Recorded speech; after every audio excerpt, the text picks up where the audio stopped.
Yo, my people, I'm Dr. VJ and welcome back to my channel, Wavy Doc.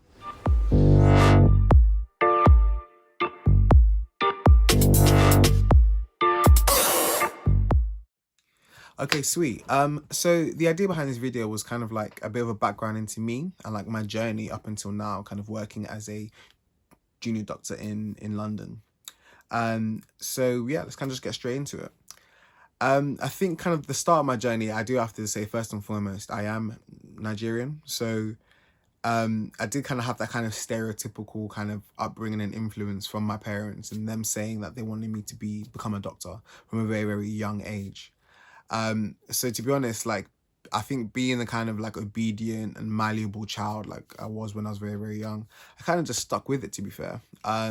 So like even from when I was like, as soon as I could like walk and talk and like to my like early pre-teens and stuff like that, I would always, anytime anyone would ask me like, well, what do I want to be when I grow up, I would always just say that I wanted to become a doctor essentially. To be fair, actually tell a lie, I would say either a doctor or like a scientist, because I always loved like science shows like Brainiac, and I always had like science kits and stuff like that at home. So, but I was always kind of like science inclined, and that kind of just stuck with me up until like I was a teenager as well. But let's fast forward a little bit, and I was like, when I got into secondary school, and obviously I was still loving like maths and all of the sciences as well. Those were all of my favorite subjects. But I remember when I was about 13 or 14, we started doing like finance and economics and business and things in school. And I'll be honest, that did pique my interest a little bit, in that I was thinking like, oh, maybe like investment banking could be like another kind of option for me. So that was kind of like the two things I was kind of like going between, like in like my mid-teens, that kind of time. And I think like when I was 15, in school we had like a work experience week, and I really wanted to see what this whole banking experience was like, to be fair. So I remember I got quite a good placement in a bank in central London, and yeah, the team was amazing there and everything. But I remember coming out of it after the week, and I literally can still remember the feeling now of just feeling so uninspired, lacking motivation, and I just knew then and there that banking and finance was just not the kind of job for me. I just couldn't see myself doing that day in, day out, 9 to whatever time that you have to kind of work till and whatever. And to be honest, I take my hat off to anybody who works in the corporate world, because those jobs are really hard and they're so important as well. But I just couldn't see myself doing that long term. So I remember at that point when I was 15, that's when I kind of decided, yeah, I'm going to become a doctor essentially. And to be fair, everything I kind of did following that just seemed to kind of like was all kind of leading towards kind of like me applying to medical school and kind of my whole journey to becoming a doctor eventually. So obviously kind of carrying on in school, I was always really, really busy. So I always had like loads of like extracurricular activities. I was always one of those students who always had things on their schedule. So I would always be busy like after school, on weekends, on holidays and stuff. I'm kind of doing either like extracurricular stuff like Duke of Edinburgh, or playing sports like rugby, or I'll be like volunteering kind of in school as well, or in like kind of like the local community. I had like I was volunteering at in my local GP, in the hospital as well, and then also had like some opportunities to actually travel abroad and kind of volunteer like in other countries as well. Because even from a really young age, I was always really interested in traveling and seeing different cultures. But anyway, why I mention all of that is because basically, like when we obviously got to sixth form and it was time to start writing our personal statements for medical school, I just remember I had so much to actually write about, because from all my different extracurriculars to all the different kind of volunteering and different experiences in terms of like work experience, I just remember having so much to kind of just beef out my personal statement. So that was actually really like an enjoyable thing to actually write. To be fair, it wasn't that enjoyable because I had to like cut out quite a lot of stuff, but that was a whole nother story. But yeah, I kind of had the personal statement done like quite early as well. But then anyone who's gone through medical school applications and anyone who's going through right now would tell you like that's just the tip of the iceberg, because there's so much that you kind of have to get through. So you obviously got your personal statement, then you've got the whole process of picking all your different medical schools, and then obviously you got your entrance examinations, your medical school interviews, and then obviously you still have to do your exams to obviously get the grades to get into all of these different medical schools as well. So obviously this was just a start. So obviously when it came to like picking my different medical schools, to be honest, I wanted to stay in London. I was born in London, I was raised in London, and I just didn't want to go anywhere else. I kind of wanted just to carry on my higher education in London as well. I think it was one of those things that kind of just like sticking with kind of what you know as well. That's kind of just what I was doing. So I picked King's College London, Queen Mary, St George's, and Imperial. And because of that, I had to do the two separate entrance exams. So the UK CAT, which is what it was called back then, obviously now it's the UCAT, and the BMAT as well. So obviously after revising for those over summer and early autumn and doing the examinations, I was lucky enough to get 3 invitations for interviews. So to King, Queen Mary's, and St George's. After obviously prepping for interviews and things, then those were able to be converted into offers as well. So obviously then after that, it was kind of all focused on just kind of getting the grades to obviously get into medical school. So obviously after a lot of hard work with A-levels and obviously some luck and by the grace of God, to be fair, I managed to get those grades and I was confirmed to obviously go to King's College London. So that's where I did all of my kind of medical school journey. So my 6 years of medical school I did at King's College London. And to be honest, it was amazing. I loved King's. It was I couldn't imagine even going anywhere else. It was a perfect uni for me. And I remember just kind of rolling through first, second, and third year. The course was amazing. Like, I was learning so much theory, so many like practical skills, but then also the kind of wider uni experience. And then obviously after third year, why we stopped there is because after that I did what was called an intercalated BSc. So this is where you can kind of take a year out of medicine to do Bachelor in Science of anything you want, to be honest. I chose to stay at King's because you can also leave to go to different universities to just have different experience. But I chose to stay at King's, and then I did a BSc in physiology.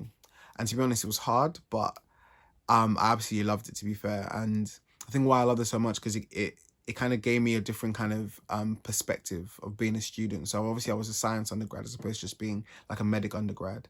And then that allowed me to kind of like learn how I learn in different ways. And I really had to like apply myself in different ways that I had in the previous 3 years.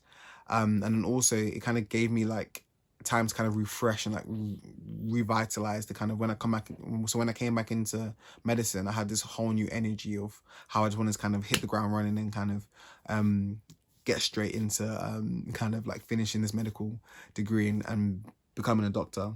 So basically after finishing my BSc, got a first, but then after finishing that, came back into 4th year, and I was ready to go basically. So 4th year in King's is quite a busy year. So it's when we kind of rotate through your different specialty rotations. So we had pediatrics, then we had ED, so the emergency department, and then we had COVID. So yeah, so this was late 2019, early 2020. So this was when the first wave of the COVID-19 pandemic hit.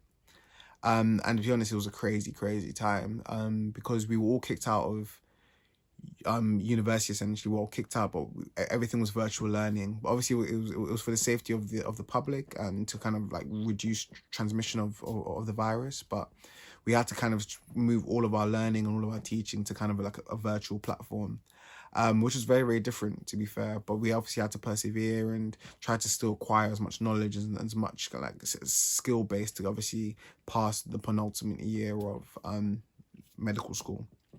So we did that. We did our exams virtually as well, and then we got into final year. So this was after the first wave, and the difference in terms of at this point is that I found it during final year we were deemed key workers, because we were going to be the next wave of doctors that were joining the NHS the following summer, so in 2021.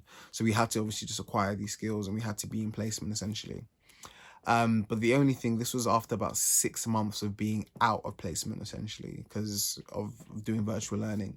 And obviously just talking from my own experience, I felt quite de-skilled when I was coming back into medical school because I hadn't been seeing patients, I hadn't been doing all the different clinical skills and things like that.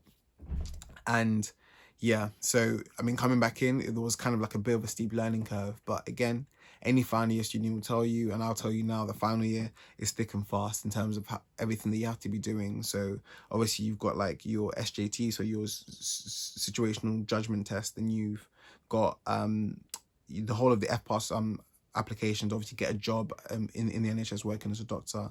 Then you've got your finals, so your written and your practicals. Then we have a prescribing exam. So there were so many things that we just had to basically just hit the ground running and just learn as much as we can, acquire the skills that we had before, and kind of just get to the next level to be able to pass our finals and essentially finish medical school.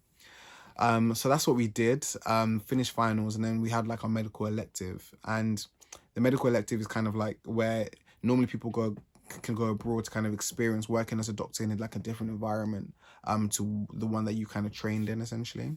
Because of COVID, no one could really go abroad, so everyone had to stay within the UK. I actually had the opportunity to work in a COVID ICU for my medical elective, and I'll be honest, it was one of the most like eye-opening experiences that I've ever experienced, and I really learned so much, and skills I learned there I kind of still use on a day-to-day basis now at work as well.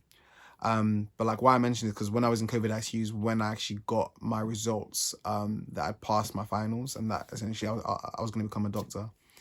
And I remember on that day is actually when the idea of kind of this platform like Wavy Doc was actually birthed, because when I got my results, I shared it online, kind of saying that after 6 years, I passed all my final exams, I'm going to become a doctor essentially. And I remember posting on Twitter, and it just got so much love from so many people. So strangers, friends, family, everyone just on the internet saying like congratulations, saying how proud they were of me, saying how big of an achievement it was. And I'll be honest, up until that point, when I initially got the kind of the result, it was kind of anticlimactic, because obviously we were just on the back of the second wave of the pandemic. After 6 years, everyone was knackered, and we were just like, okay, let's just get through graduation. Let's just get to working essentially. But I think after seeing all of that kind of support and all of that love from people online, it really kind of dawned on me, and it really kind of like reaffirmed to me like how big of a milestone that I'd actually reached. And it got me thinking about like my whole journey up until that point. So 10 years in the game, kind of from when I decided after work experience that I wanted to become a doctor, to essentially passing my finals and becoming a doctor. And it made me realize that I'd actually been through quite a lot, and I'd been through different experiences, and I've learned quite a lot along the way. So I kind of felt like I wanted to share that with people, because it could be helpful to some people, and some people might even just find it interesting as well. So that's the kind of thing I want to be doing on this channel, on Wavy Doc. So I'm going to be sharing my experiences throughout kind of my medical journey up till now, and obviously the experiences that as I experience them on a day-to-day basis. But I'm also going to be doing some stuff on like my interests. So I'm quite passionate about fitness, so I'm going to be doing some stuff on that. And then also just about like my own lifestyle, well-being and self-care as well. So yeah, so I hope you're looking forward to obviously the content I'm going to produce, and that is kind of like my whistle-stop tour of my journey from being like when I decided to become a doctor at 15 to basically now. So yeah, I hope you enjoyed the video. If you have any questions about anything, obviously just hit me up in the comment section, or drop me an email or anything like that. I definitely will probably make videos about like different sections across the journey, and like tips and advice for people on how to kind of get over all of those different hurdles and stuff. But until then, like this video, subscribe to the channel, share the video, and also follow me on all of my social media platforms. So that is _Dr. EJ _. So, and that is on Twitter, Instagram and TikTok as well. But yeah, I hope you enjoyed the video, and remember, stay wavy.